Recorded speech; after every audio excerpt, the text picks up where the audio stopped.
Gobierno interno de los tribunales y juzgados. Según el artículo 26 de la Ley Orgánica del Poder Judicial, existen en España los siguientes órganos con potestad jurisdiccional. A. Tribunal Supremo. B. Audiencia Nacional. C. Tribunales Superiores de Justicia. Y D. Audiencias provinciales. Vamos ahora con las salas de gobierno. Y vamos a empezar a estudiar su composición. El Tribunal Supremo y la Audiencia Nacional se compone del presidente de salas del órgano y el resto de los miembros. Por otro lado, el Tribunal Supremo de Justicia se compone por el presidente, los presidentes de las salas, los presidentes de las audiencias provinciales de las comunidades autónomas, jueces y magistrados y finalmente los decanos. Respecto al funcionamiento, el Tribunal Supremo y la Audiencia Nacional siempre actúan en pleno y comisión permanente, y en el caso del Tribunal Superior de Justicia, este solamente puede actuar en pleno si hay más de 10 miembros en su sala cuando se forma. Los actos de ambos son ejecutables y recurribles en alzada ante el Consejo General del Poder Judicial. Por último, vamos a ver las competencias, las cuales están reguladas en el artículo 152 de la Ley Orgánica del Poder Judicial. Existen varias clases. La actuación gubernativa relativa, como aprobar normas de reparto de asuntos entre distintas secciones de cada sala y elaborar informes solicitados por el Consejo General del Poder Judicial, y las atribuciones específicas de carácter gubernativo respecto de tribunales de la demarcación de las salas de gobierno. Dentro de estas tenemos las medidas con respecto a las inamovilidades judiciales y sustitución de magistrados y facultad disciplinaria. Respecto a los presidentes de los tribunales, audiencias y salas, el presidente del Tribunal Supremo y el Consejo General del Poder Judicial es la primera autoridad judicial de la nación y ostenta la representación. Sus actos son ejecutivos y recurribles en alzada ante el Pleno del Consejo General del Poder Judicial. Hay varios artículos, entre ellos destacamos el artículo 160 de la Ley Orgánica del Poder Judicial, donde se habla de las competencias de dichos personajes. El artículo 164 de la Ley Orgánica del Poder Judicial nos habla de los presidentes de las audiencias provinciales, las mediaciones adoptadas para su funcionamiento, entre ellas. Y por último, el artículo 165 de la Ley Orgánica nos habla de las competencias del presidente de las salas de justicia. Por otro lado, tenemos las juntas de jueces, las cuales se componen por diferentes clases. Entre ellas tenemos A. Reuniones de jueces, que tienen distinto orden jurisdiccional de una misma provincia o comunidad autónoma. B. Juntas generales, distinto orden jurisdiccional de una misma población. Y finalmente tenemos las juntas sectoriales, las cuales tienen jueces del mismo orden jurisdiccional. Respecto a las competencias, existen entre ellas las propuestas de normas de reparto a la Sala de Gobierno del Tribunal Superior de Justicia, los informes solicitados por el Consejo General del Poder Judicial y, por último, está el unificar los criterios y las prácticas judiciales. Vamos ahora por el último punto, que serían los jueces decanos, los cuales representan al conjunto de jueces del territorio y presiden la Junta de Jueces. Hay varias clases, entre ellas el decano electivo, según el cual la población de 10 más juzgados mediante la elección por mayoría de 3/5 cada 4 años. El decano no electivo, que es cuando hay menos de 10 juzgados, el magistrado es el que mejor puesto obtenga en el calafón y es cada 2 años. Y en el caso de los decanos delegados es por pluralidad y dispersión de los distintos edificios judiciales. Y por último está el decano liberado de sus funciones, que se recoge en el artículo 166.3 de la Ley Orgánica del Poder Judicial. Vamos a hablar por último de las competencias, las cuales se recogen en el artículo 168 de la Ley Orgánica del Poder Judicial.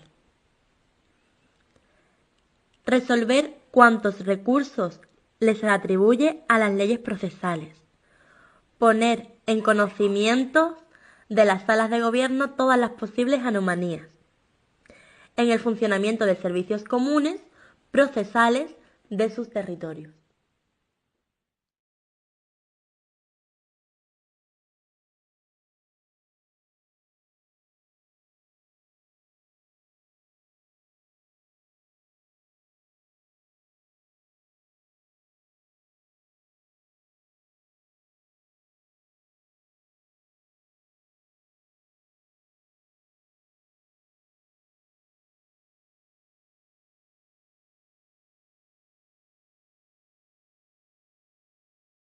Los secretarios judiciales somos funcionarios públicos y constituimos el Cuerpo Superior Jurídico Nacional al servicio de la Administración de Justicia. Desempeñamos nuestras funciones y competencias con el carácter de autoridad.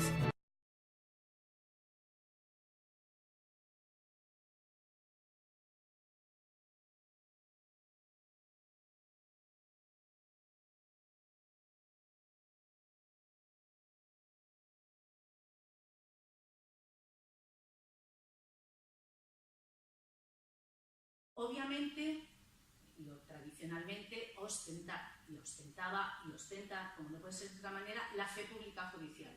Todas las resoluciones que salen de los juzgados llevan la firma del letrado de la Administración de Justicia. ¿Qué ocurre? El letrado antes estaba en todas las celebraciones de las vistas, con los medios, como podéis ver, de grabación, medios audiovisuales que ahora existen. Era imposible que el secretario letrado de la Administración de Justicia estuviera en todos los actos que se desarrollan en un juzgado. Por ello, solamente formamos parte de los tribunales en determinados casos que nosotros consideramos, o incluso las partes pueden solicitar, que estemos presentes. ¿Por qué? Porque todas las vistas y los juicios que se celebran son grabados. Por supuesto, al letrado le corresponde la custodia de los actos que han sido grabados.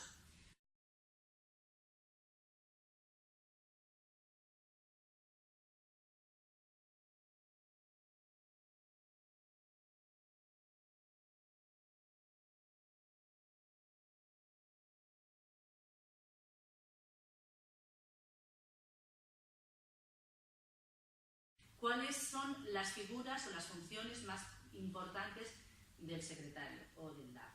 En primer lugar, la dirección de la oficina judicial. Él es el secretario o letrado, es el que dirige la oficina judicial, es decir, los funcionarios que integran la plantilla, que integran y cómo se va a ir desarrollando el trabajo diario, la organización de la parte que cada uno tiene que llevar y, además, unido a eso, el impulso de los procedimientos, es decir, desde que entra la demanda en un juzgado, el secretario o letrado admite esa demanda por un decreto, que luego veremos cuáles son sus resoluciones, y ya se pone en funcionamiento todo lo que es el avance del procedimiento.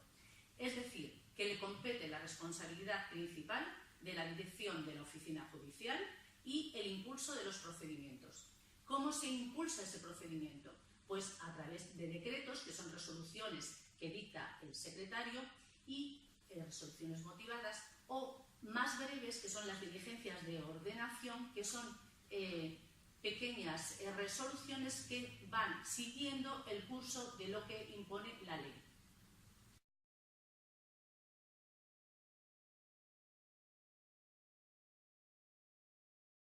Otra de las nuevas funciones de los secretarios judiciales es la gestión del proceso judicial desde el inicio, siendo responsables de la admisión a trámite de las demandas y de los recursos, así como la resolución, hasta su fin último, de las posibles incidencias procesales, impulsando la ejecución de lo sentenciado.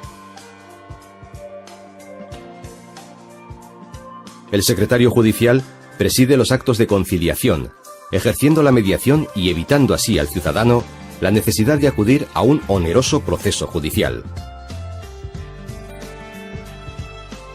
En los distintos actos procesales, los ciudadanos son representados por el procurador. Para ello, han de conferirle un poder que se puede otorgar ante notario, previo pago de la tasa correspondiente, o ante el secretario judicial, que en un servicio gratuito levantará acta pública del poder otorgado.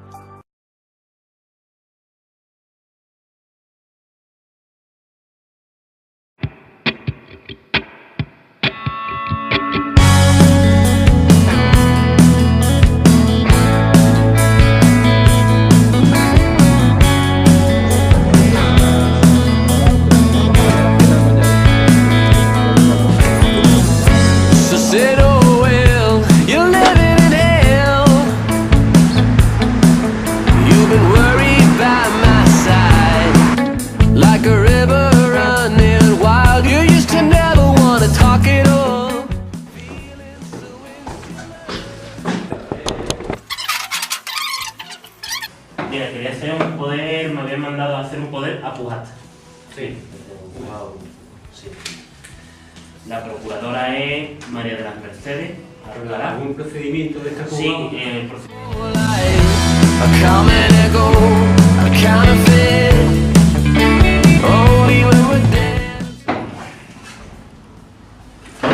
Bueno, vamos a rellenarle la acta para que le pueda representar su abogado y su procurador.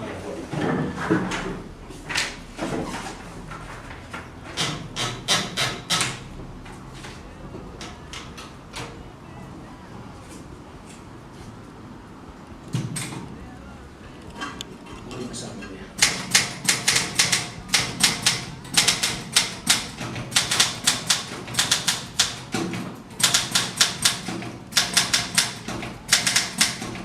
¿Para qué sirve el poder a Pujata exactamente? Este poder es una facultad que tiene usted para hacerle una representación de su abogado y su procurador para que le represente en los trámites procesales sin que tenga que asistir usted. Para que no tenga que asistir yo personalmente.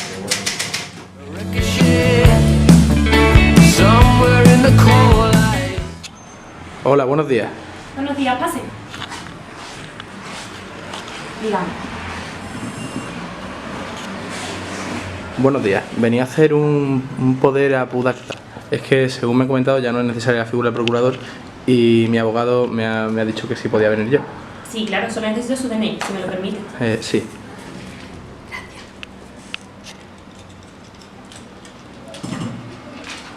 Ya todo se hace mediante oficina judicial electrónica. Sí, ya todo se hace en la oficina judicial. No tiene que venir el procurador como antes.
Nosotros vamos a hablar del Ministerio Fiscal, de sus funciones, de sus principios y de su diferencia con otros cargos muy similares.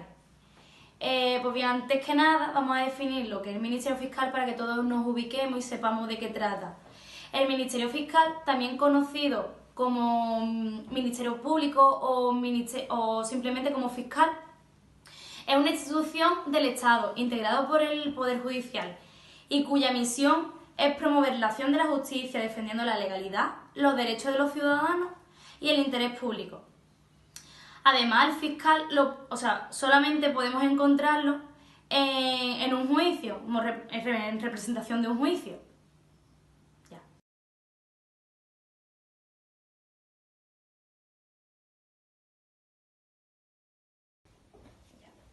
El fiscal actúa de oficio. Interviene en procesos penales buscando una pena acorde al delito de los responsables, además de en procesos civiles y contenciosos administrativos. También se encarga de defender a los menores desamparados o discapacitados cuando así se encuentren. No es su único cargo, también es gerente del debido proceso.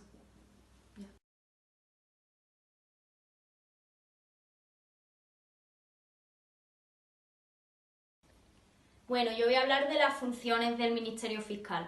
El Ministerio Fiscal ejerce sus funciones por medio de órganos y principios, conforme a los principios de unidad, de actuación y dependencia jurídica, y con sujeción, en todo caso, a los de legalidad e imparcialidad. La legalidad ha de actuar sujetándose a lo dispuesto en la Constitución, en las leyes y lo restante en el ordenamiento jurídico. Y la imparcialidad debe actuar con plena objetividad e independencia en defensa de los intereses públicos.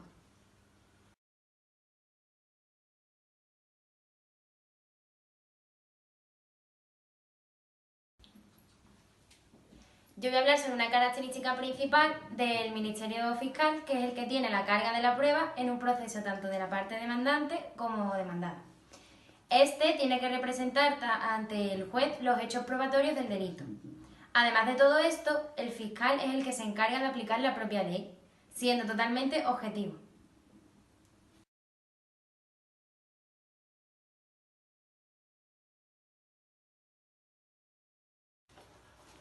Voy a hablar de la diferencia con otros cargos similares. El fiscal, a diferencia del juez, no dicta sentencia. Depende del fiscal general del Estado. A diferencia del juez, que es independiente.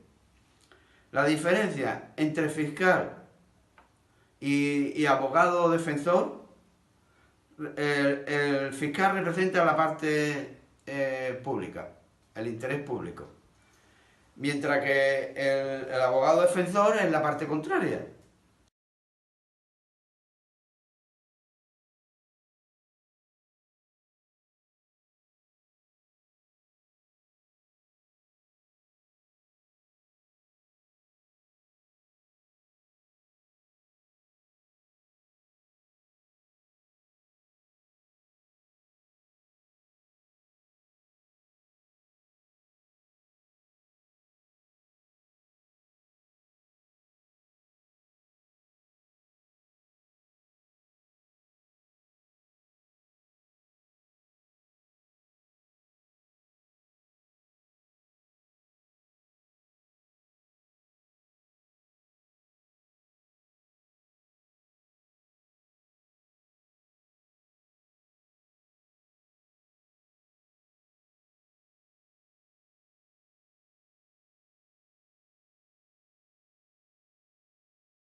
Origen de la abogacía. El origen de la abogacía es tan antiguo como la propia humanidad. La vida en sociedad hizo necesaria la existencia del derecho y de los abogados, para interpretar y aplicar. La costumbre es lo referido a todo aquello que se nos impone sin ninguna consecuencia legal en caso de infringirlos. En segundo lugar, la moral, que apunta a los valores personales de cada individuo. Y en tercer lugar, la ley, que indica lo que el Estado de Derecho fomenta. Las primeras fuentes del origen de la abogacía. Nos situamos en Grecia y Atenas, donde existían las primeras escuelas de derecho.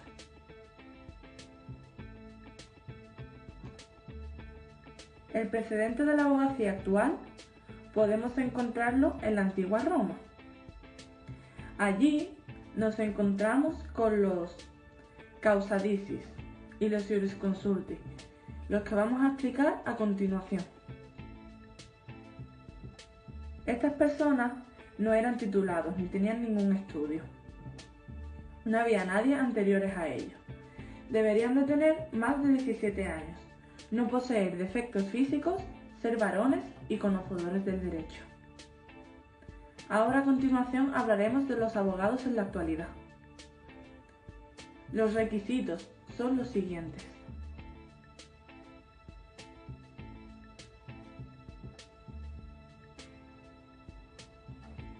Debe de ser mayor de 21 años.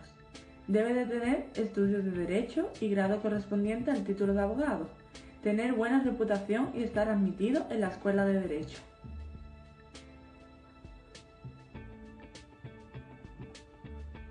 A continuación, la definición de abogado.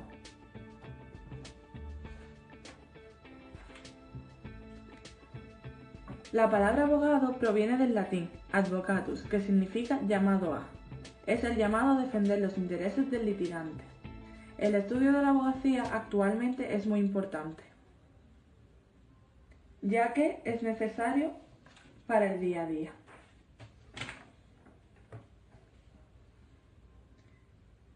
Los abogados son los encargados de defender los intereses individuales de las personas, defender las garantías constitucionales que tenemos los individuos, y también el abogado lucha contra los abusos del poder público.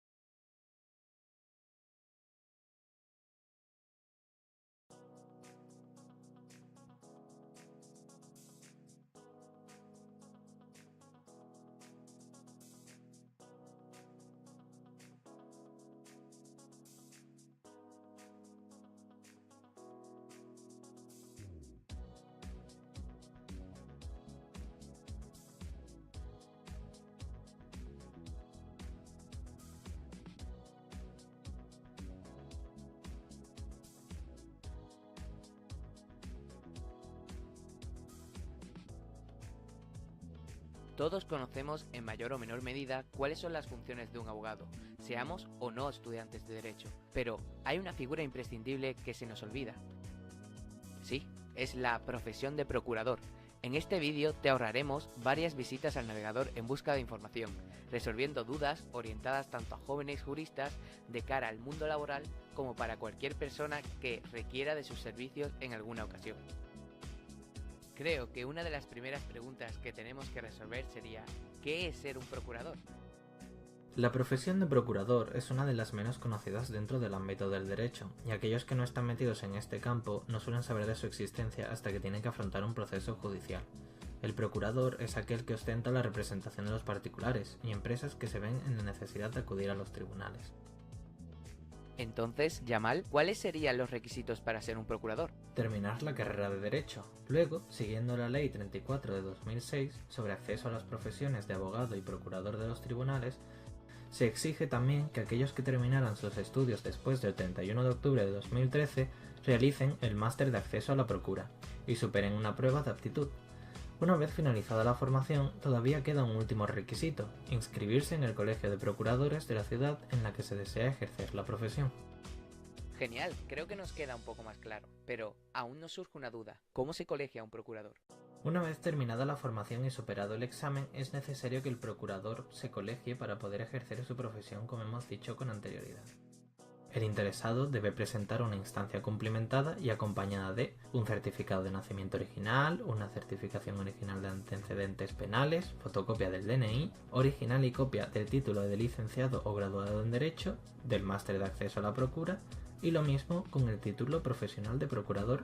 También son necesarias declaraciones juradas de no haber ejercido ningún cargo o profesión que sea incompatible con el procurador, no encontrarse en ninguna causa de incapacidad para el ejercicio de la procura, no estar incapacitado o inhabilitado legalmente para ejercer como procurador, no estar suspendido en el ejercicio profesional por sanción firme de un colegio profesional, documento que acredite el abono de la cuota de ingreso, que suele rondar los 150 euros, documento de alta en el RETA o en la mutualidad, impuesto de actividades económicas y alta censal en Hacienda, domicilio y teléfonos del despacho en el que se ejercerá la actividad, datos bancarios para el pago de la cuota mensual que hay que pagar por pertenecer al colegio, 2 fotos de tamaño carné, nombre del procurador que apadrinará al nuevo miembro del colegio en el acto de jura del cargo, y en función de la situación profesional que tenga el nuevo procurador podrá darse de alta como ejerciente o como no ejerciente. Bueno, una vez que eres procurador y te has colegiado, ¿cuáles son tus funciones? Las funciones de un procurador suelen ser tramitar oficios, mandamientos y exhortos para acelerar el procedimiento judicial, publicar edictos y anuncios oficiales cuando sea necesario en los diferentes boletines oficiales, periódicos y medios de comunicación, gestionar y pagar las tasas judiciales que deben abonar sus clientes. En resumidas cuentas, el procurador suele pasar la mayor parte de su tiempo de trabajo en las sedes judiciales a fin de presentar escritos y realizar cuantas gestiones sean necesarias para que el proceso judicial se desarrolle correctamente. Entonces, podríamos decir que el grueso de la formación gira en torno al derecho procesal. Bien, ahora una pregunta más enfocada al cliente. ¿Cómo se contrata a un procurador? La elección del procurador no es del todo libre para el cliente, está adscrito ante los de una determinada región. Por ejemplo, si tienes un litigio en Madrid, deberás contratar a un procurador que esté acreditado para desempeñar su profesión ante los juzgados y tribunales de esta ciudad. Lo que normalmente se hace es escoger entre los procuradores que trabajan habitualmente con el abogado contratado. Ahora una pregunta que a todos los juristas nos interesaría. ¿Cuánto cobra un procurador? Depende del volumen de trabajo que tengan cada mes, aunque se permite una negociación entre cliente y profesional, pero en ningún caso el procurador puede cobrar un importe que esté por encima del 12% de lo previsto en los aranceles.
A continuación vamos a hablar sobre los médicos forenses y otras instituciones periciales. Sus funciones son asistencia técnica a juzgados, tribunales y fiscalías, asistencia o vigilancia técnica de los detenidos, lesionados o enfermos, emisión de informes y dictámenes al registro civil, realización de funciones de docencia o de investigación y realización de funciones de investigación y de colaboración. En cuanto a las normas de organización y funcionamiento, tienen que estar inscritos al Ministerio de Justicia y debe haber uno en cada ciudad, en la sede del Tribunal de Justicia. El Gobierno autorizará el establecimiento de los institutos de medicina legal y ciencia forense en las restantes ciudades. Mediante el Real Decreto se determinarán las normas generales de organización y funcionamiento. Los institutos de medicina legal y ciencia forense serán unidades de valoración forense integral. En cuanto a la pérdida de la función de médico forense, se llevará a cabo mediante renuncia voluntaria, pérdida de nacionalidad española, sanción disciplinaria y por inhabilitación absoluta o especial impuesta como pena principal o accesoria. Renuncia. La renuncia a la condición de médico forense ha de ser formulada por el interesado mediante escrito y no surgirá efecto hasta que sea aceptada por el Ministerio de Justicia. En aquellas comunidades autónomas que hayan recibido los traspasos de medio personal para el funcionamiento del Ministerio de Justicia, la comunicación de la renuncia se efectuará a través del órgano competente de la comunidad autónoma. Jubilación. Tiene que ser voluntaria, forzosa y por incapacidad permanente para el servicio.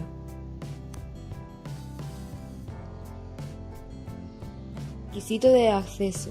Nacionalidad española, mayoría de edad y no haber alcanzado jubilación forzosa, licenciatura en medicina y no estar incapacitado. En cuanto a la habilitación, no haber sido condenados por delitos dolosos o penas privativas mayores de 3 años o no haber sido separados del servicio de cualquiera de las administraciones públicas.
Ámbito de aplicación del sistema jurisdiccional de la Unión Europea.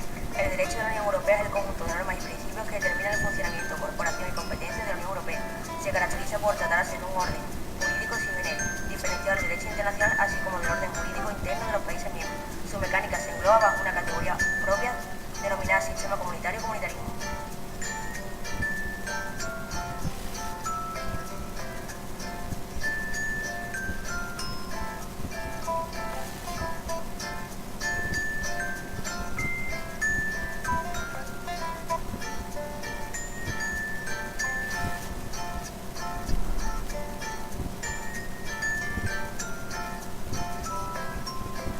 Tribunal de Justicia de la Unión Europea. El Tribunal de Justicia de la Unión Europea es una institución de la Unión Europea a la que está encomendada la potestad jurisdiccional o poder judicial de la Unión.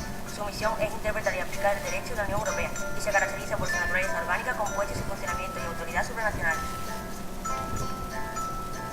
Funciones y poderes. El Tribunal de Justicia de la Unión Europea posee una naturaleza supranacional gracias a las parcelas de soberanía cedidas por los Estados miembros, algo que le permite utilizar no solo las fuentes del derecho de la Unión y el derecho internacional, sino también el derecho interno de los Estados. Respecto al método interpretativo, se sigue el Tribunal de Justicia. Cabe señalar la inmensidad de principios que puede seguir para resolver, así como la labor de los abogados generales de extraer los principios comunes a extendidos. Composición. Está compuesto por el presidente,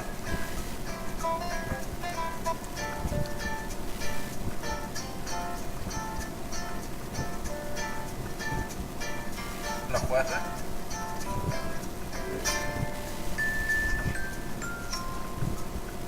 el secretario,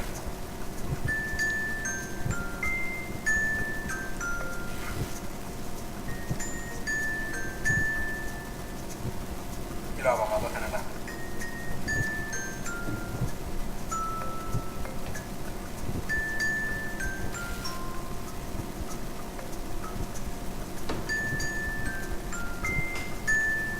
Jurisdicción y procedimiento.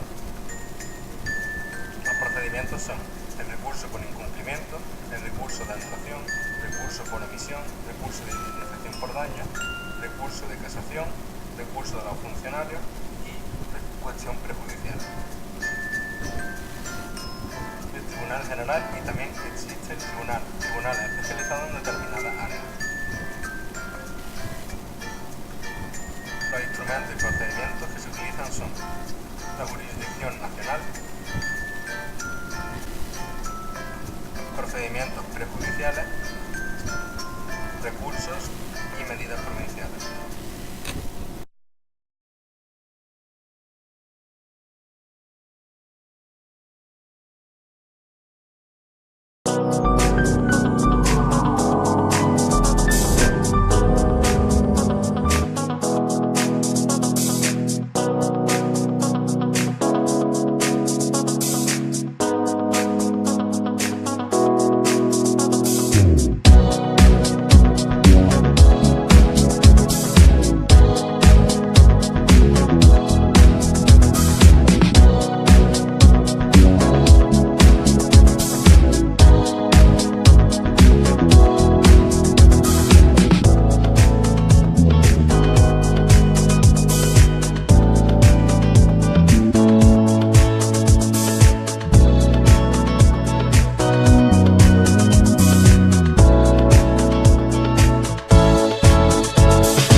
Cuando dos estados entran en conflicto por diversos motivos, o porque la ONU o una de sus agencias necesita opinión sobre un asunto de naturaleza jurídica, pueden dirigirse a la Corte Internacional de Justicia. La Corte Internacional de Justicia es uno de los llamados órganos principales de la Organización de Naciones Unidas.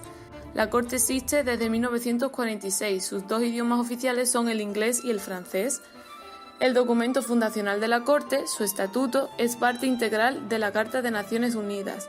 La CIJ es la sucesora de otro tribunal creado en 1922 por la Sociedad de Naciones, la Corte Permanente de Justicia Internacional. Entre 1922 y 1940, la Corte Permanente trató unos 60 casos, se disolvió al terminar la Segunda Guerra Mundial. Es en este momento cuando la Corte Internacional de Justicia va a suceder a la Corte Permanente el 18 de abril de 1946, heredando no solo su estatuto, sino también su jurisprudencia y sus tradiciones. Como su predecesora, la Corte Internacional de Justicia desempeña una doble misión. La primera es el arreglo de controversias entre Estados, hablamos entonces de asuntos contenciosos. Y la segunda misión consiste en responder a las cuestiones jurídicas que le someten la Asamblea General, el Consejo de Seguridad y otros órganos o agencias de las Naciones Unidas. En este caso hablamos de procedimientos consultivos. Desde su creación, la Corte ha tratado numerosos casos, pero esta no es una corte penal, es decir, no juzga individuos, solo se le puede someter disputas entre Estados. Cada 3 años, la Corte elige a su presidente y vicepresidente.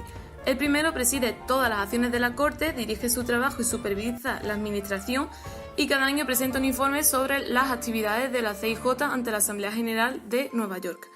La Corte es administrativamente independiente, es el único órgano principal de las Naciones Unidas que no es asistido por la Secretaría de la ONU. Los magistrados son asistidos por un secretario que es elegido por la Corte por un periodo renovable de 7 años. El secretario es el jefe de la Secretaría de la Corte, compuesta de funcionarios de todas las nacionalidades. El secretario va a desempeñar funciones en materia judicial, diplomática y administrativa. La primera misión de la Corte consiste en dirimir controversias jurídicas entre Estados. Estos asuntos, denominados contenciosos, representan el 80% de su actividad. Los Estados son soberanos, tienen libertad para elegir cómo quieren resolver sus disputas. La Corte solo puede tratar un asunto si los Estados involucrados consienten libremente presentarlo ante la misma. En la mayoría de los casos, los Estados acuden a la Corte en aplicación de un tratado internacional. Una vez que la Corte acepta un caso, se inicia un procedimiento que tiene 2 fases. Primero, los Estados presentan sus argumentos, pruebas y conclusiones por escrito. Después, sus representantes y abogados acuden a litigar ante los magistrados durante las llamadas audiencias. La Corte se retira entonces para iniciar sus deliberaciones. Las deliberaciones son confidenciales. Todas las decisiones de la Corte se toman por mayoría de magistrados presentes. Las deliberaciones van a durar de media entre 4 o 6 meses. Todas las sentencias de la Corte se redactan en las 2 lenguas oficiales y se reproducen en varios ejemplares sellados. Entonces, se envía un ejemplar a cada uno de los estados implicados, las sentencias son leídas en sesión pública y se terminan con una parte dispositiva, una conclusión en la que la Corte enuncia su decisión con respecto a cada uno de los puntos en litigio. Todos los fallos de la Corte son definitivos y sin posibilidad de apelación. Conviene subrayar que al presentarse libremente ante la Corte, los estados litigantes se comprometen igualmente a respetar sus decisiones que son vinculantes para las partes. Se ha dado cumplimiento prácticamente a la totalidad de las sentencias de la Corte. Si un Estado se niega a respetar una decisión de la Corte, el Estado opuesto puede recurrir al Consejo de Seguridad que, en virtud del artículo 94 de la Carta de Naciones Unidas, puede hacer una recomendación o tomar las medidas necesarias para ejecutar la sentencia. Dada la gran autoridad legal, moral y diplomática de las decisiones de la Corte, es muy inusual que esto ocurra. La segunda misión de la Corte consistirá en responder a cuestiones jurídicas planteadas por determinados órganos e instituciones de la ONU. Este procedimiento culmina en las llamadas opiniones consultivas o dictámenes. Las decisiones de la CIJ tienen una repercusión que va más allá de los estados y las organizaciones directamente implicados en los casos. Como órgano judicial principal de las Naciones Unidas, la Corte es una pieza importante en el mecanismo internacional de promoción y mantenimiento de la paz. En este sentido, la Corte recibe regularmente la visita de jefes de Estado y altas personalidades. La Corte realiza sus funciones de manera muy eficaz. El presupuesto de la Corte representa menos del 1% del presupuesto regular de las Naciones Unidas. La Corte es una institución judicial única en el mundo y a través de sus sentencias, opiniones y autos, la Corte ayuda a las Naciones Unidas a alcanzar sus propósitos fundamentales, que no son más que el mantenimiento y la consolidación de la paz y la seguridad internacionales. Por sí sola, la Corte no puede evitar que los Estados recurran a la fuerza, pero como institución reconocida por todos los Estados miembros de las Naciones Unidas, constituye ahora más que nunca un inestimable instrumento de promoción de la paz a su servicio.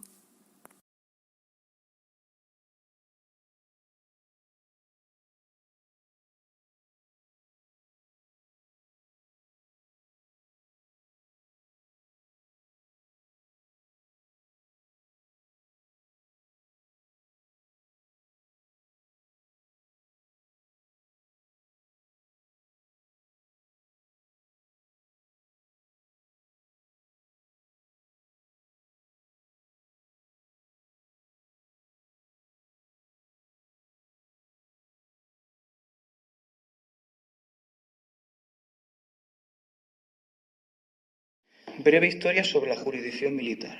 La jurisdicción militar, como la tenemos entendida a día de hoy, se remonta a la época de los tercios de infantería españoles, durante los siglos XVI y XVII, en los cuales la figura del auditor desempeñará la labor de asesor legal en temas de jurisdicción militar de cara a la figura del maestre de campo, quien es la figura que se encargará de dirigir los tercios que había en aquella época. A su vez, encontramos la forma actual en la que ésta se administra durante el siglo XIX, en la cual, gracias a la codificación imperante en la época, empiezan a fraguarse las distintas formas, leyes y ordenanzas que darán lugar a la jurisdicción militar española actual. La jurisdicción militar es el conjunto de órganos estatales que se encargan de impartir justicia en el ámbito de la defensa nacional, y es además la emanación del Poder Judicial de cara a esta. Viene consagrada por el artículo 117 de la Constitución Española en 1978, que define a esta como la jurisdicción emanante del Poder Judicial que deberá ser impartida por los tribunales y juzgados militares. Además, la jurisdicción militar española viene recogida en distintos textos legales a través de los cuales se desempeñará, como son en primer lugar la Constitución española, como norma suprema del ordenamiento jurídico español, el Código Penal Militar, el cual se encargará de tipificar todos los delitos de corte militar, así como las distintas penas a aplicar a las mismas, la Ley Procesal Militar, de reciente creación, que seguirá las líneas y cauces generales de la Ley de Enjuiciamiento Criminal. Y para terminar, la Ley Orgánica del Poder Judicial, que, al igual que todo el Poder Judicial español, se encargará de marcar las directrices a través de la cual la jurisdicción española militar tendrá que guiar. La militar española, además, se desempeña en 4 estadios. La primera, que es la Sala Quinta del Militar del Tribunal Supremo, compuesta y conformada por militares de carrera y jueces que provienen de la carrera judicial.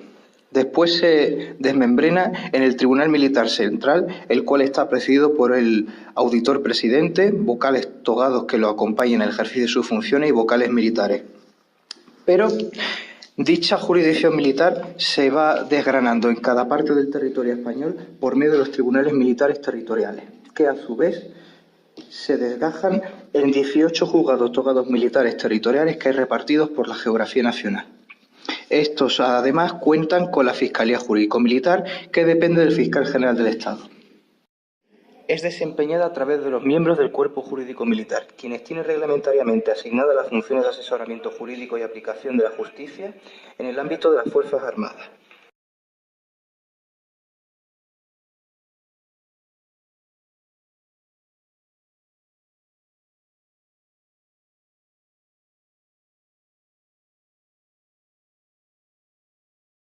Defensa ha trasladado a la justicia militar la denuncia de una soldado del acuartelamiento aéreo de Bobadilla, en Málaga, sobre una supuesta violación grupal que habría tenido lugar el pasado 11 de diciembre tras acudir a un pub de la localidad.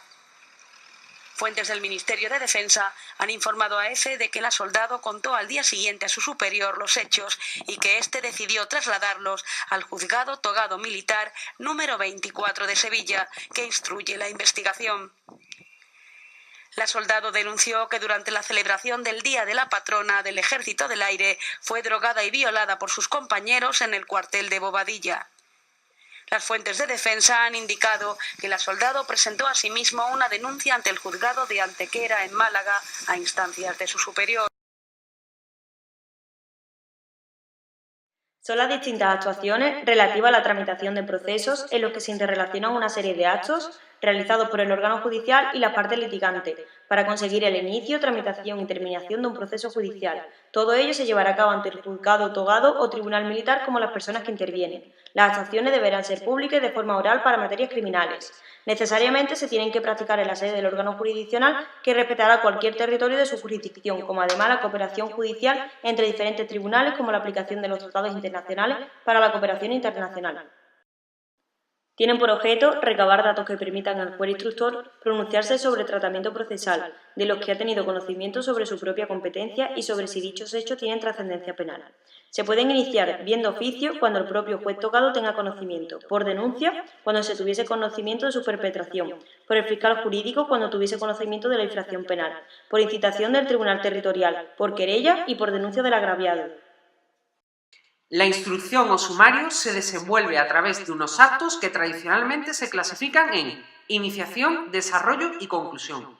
El sumario es el conjunto de actuaciones y diligencias encaminadas al esclarecimiento y comprobación del delito, determinación de las responsabilidades exigibles y adopción de medidas precautorias respecto de la persona y bienes del presunto culpable. Presentan los siguientes rasgos: jurisdiccionalidad, obligatoriedad y sumariedad. Las diligencias preparatorias hacen referencia a la fase de instrucción del procedimiento. Son unos procedimientos especiales contenidos en el libro tercero de la Ley Procesal Militar. Constituyen la fase de instrucción del procedimiento penal militar español, seguido por los delitos contra el deber de presencia y contra la hacienda en el ámbito militar, enumerados en el artículo 384. Se trata de un procedimiento ordinario, de trámite reducido. No requiere una previsión de auto, es incompleto e insuficiente, y es un procedimiento penal que responde en gran medida al principio acusatorio. Se interponen para asegurar o bien la persona o bien el patrimonio. A una persona a la que se imputa un acto punible para ser oída. O bien a los militares en situación de actividad o de reserva, que son citados a través del jefe de su unidad o de la correspondiente autoridad militar. Hemos de decir que puede acordarse por el juez togado que conoce de las actuaciones o también puede llevarse a cabo por los agentes de la autoridad. Es una medida cautelar de carácter personal, que consiste en la privación de la libertad acordada por el órgano judicial contra quien aparece en calidad de presunto responsable de un delito militar. Su duración se recoge en el artículo 218 de la Ley Procesal Militar. Durará solo el tiempo absolutamente preciso, el estrictamente necesario para practicar con urgencia las diligencias tendentes a evitar los peligros ocasionales. Se caracteriza porque el aislamiento disminuye con respecto a la prisión comunicada. Se lleva a cabo en circunstancias excepcionales. Tanto su concesión como denegación, así como su revocación, se adoptarán en forma de auto. Se acordará por auto. Contra ese auto solo cabrá un recurso de apelación en un solo efecto. En ningún caso se admitirá la libertad provisional con fianza en los procedimientos seguidos ante la jurisdicción militar. Aprobado el auto de conclusión del sumario al tribunal militar, se le abre una doble posibilidad: juicio oral o sobreseimiento.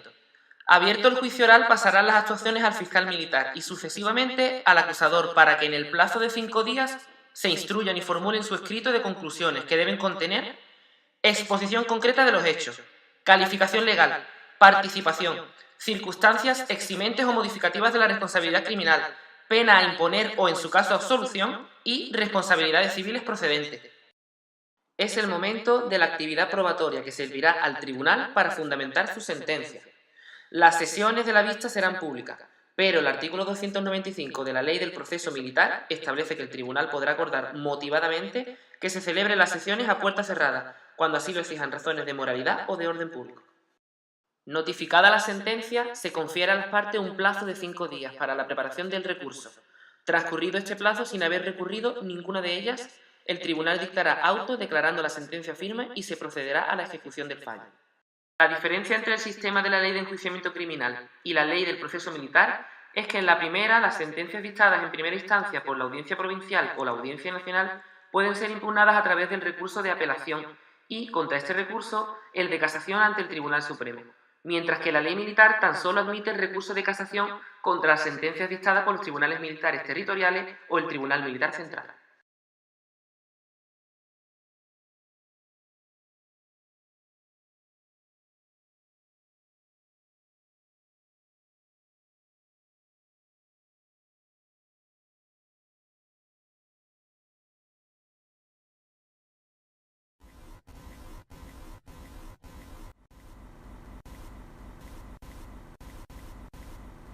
Quienes cometan cualquier daño físico o psíquico contra su esposa o con quien tenga análoga relación, será castigado en virtud del artículo 153.1 del Código Penal.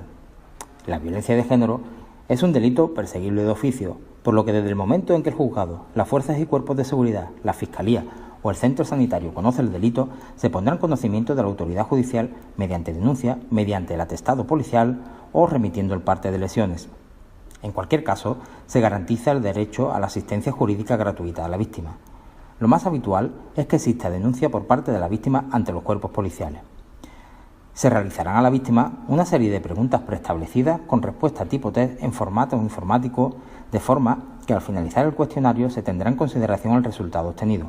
Esto se llama valoración policial de riesgo y su informe, en base exclusivamente a las manifestaciones de la víctima, será el principal indicador del riesgo a que se produzcan nuevas agresiones, dando inicio a la apertura de un protocolo de seguridad y medidas de protección en consonancia al resultado obtenido, que puede ser no apreciado, bajo, medio, alto o extremo. Entre los ofrecimientos de acciones que realiza el cuerpo policial se encuentra el de la solicitud de una orden de alejamiento, que será otorgado o denegado por la autoridad judicial. Generalmente será otorgado. Al finalizar la declaración, la actuación policial irá encaminada a la detención del agresor, que permanecerá custodiado en dependencias policiales hasta su puesta a disposición judicial. Esto garantiza la protección de la víctima, que en cualquier caso es ofrecida para que se traslade a una casa de acogida para víctimas de violencia de género situado en un lugar no público del que solo tiene conocimiento la autoridad judicial y los agentes actuantes. Del atestado policial se dará traslado al juzgado de violencia sobre la mujer o, en su caso, al juzgado de instrucción en sus funciones del lugar donde viva la víctima, lo que supone una excepción a la regla del conocimiento del juzgado correspondiente al lugar donde se haya cometido el delito. Una vez recibida la denuncia en el juzgado, se convocará una audiencia urgente a la víctima, al agresor y al Ministerio Fiscal, que en ningún caso deberá exceder del plazo máximo de 72 horas. Tras oír a las partes personadas por separado y al Ministerio Fiscal, el juez decidirá en su caso sobre la petición de sobreseimiento o apertura de juicio oral. Si procede la apertura de juicio oral, la autoridad judicial resolverá sobre la adopción, modificación, suspensión o revocación de las medidas interesadas por el Ministerio Fiscal o la acusación particular.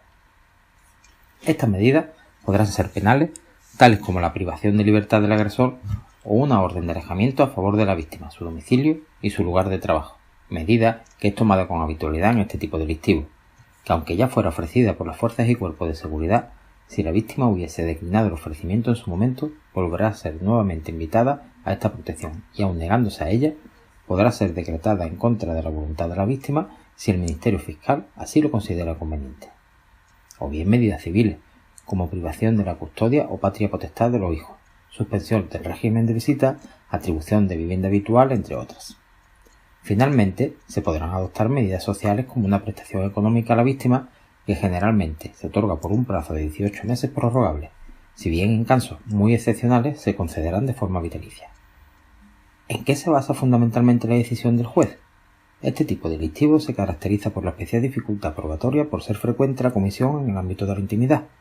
Por ello, la declaración de la víctima juega un papel fundamental.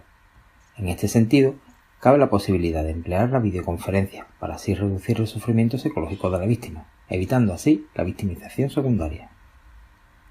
Tras las pruebas recabadas, comienza la fase de conclusión, donde tanto la acusación como la defensa, a la luz de las pruebas practicadas, mostrarán nuevamente sus conclusiones. Finalmente, la sentencia no se dicta de forma inmediata, sino que se trasladará a las partes en unos 10 o 15 días.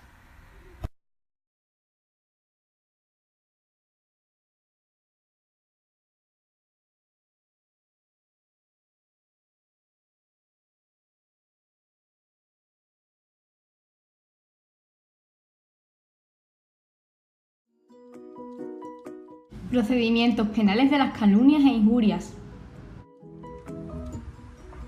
Laura, mira, te voy a comentar una cosa que me ha pasado, tía.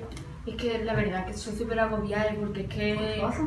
Tía, que están diciendo de mí del trabajo que estoy robando parte del dinero. Increíble, vamos, es que llevo unos días que no es normal, ¿eh? Por lo visto lo está diciendo una compañera al resto de las compañeras de que yo estoy quitando parte del dinero que todos los días desaparece de la caja, vamos.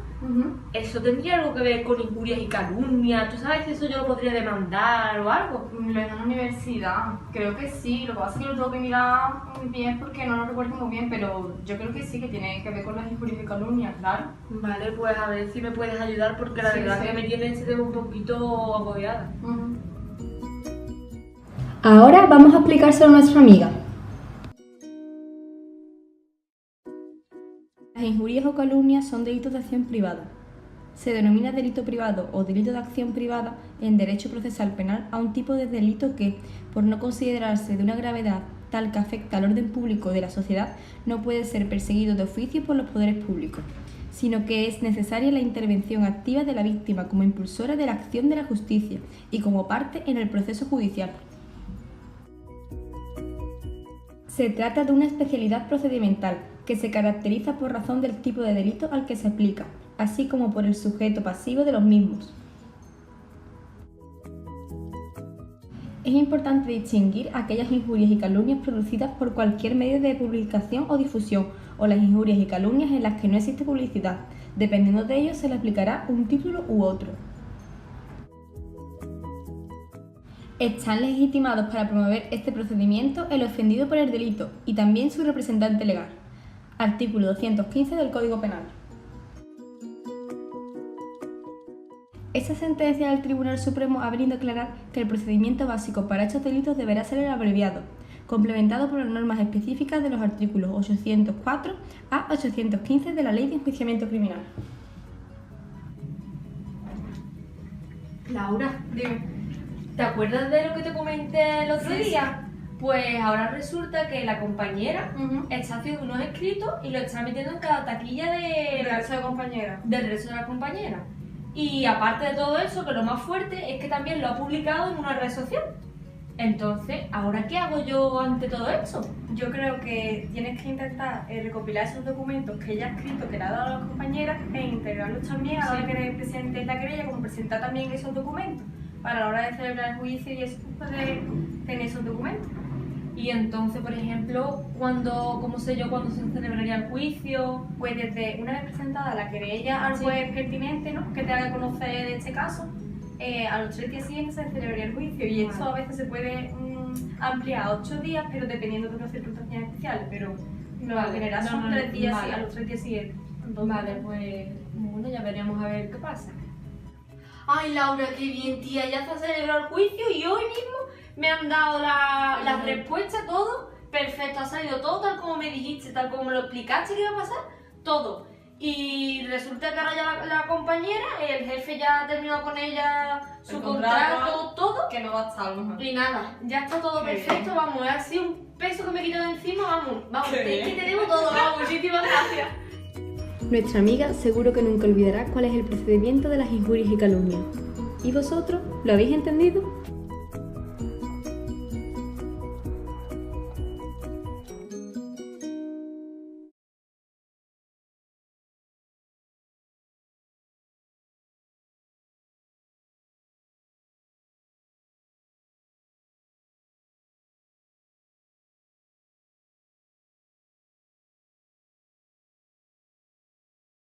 El proceso penal de menores es un procedimiento ordinario que tiene en cuenta las circunstancias de la minoría de edad del investigado, además de las medidas que le pueden ser impuestas y la consecuente responsabilidad civil. Está regulado en la Ley Orgánica 5/2000, Ley Orgánica 4/92 y Código Penal.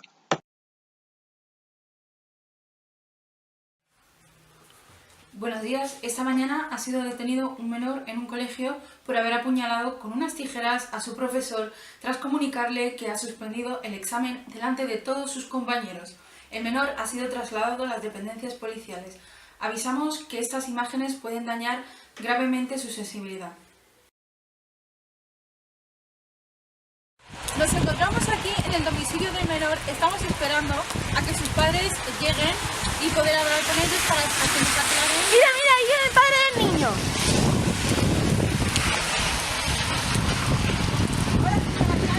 No quiero hablar. No, que no, coño, fuera, venga. Hola, soy el Jonathan y he matado a mi profesor de matemáticas porque me ha suspendido un examen. Mi padre vaya ahora a hablar con la abogada, pero vamos, que la culpa ha sido de él.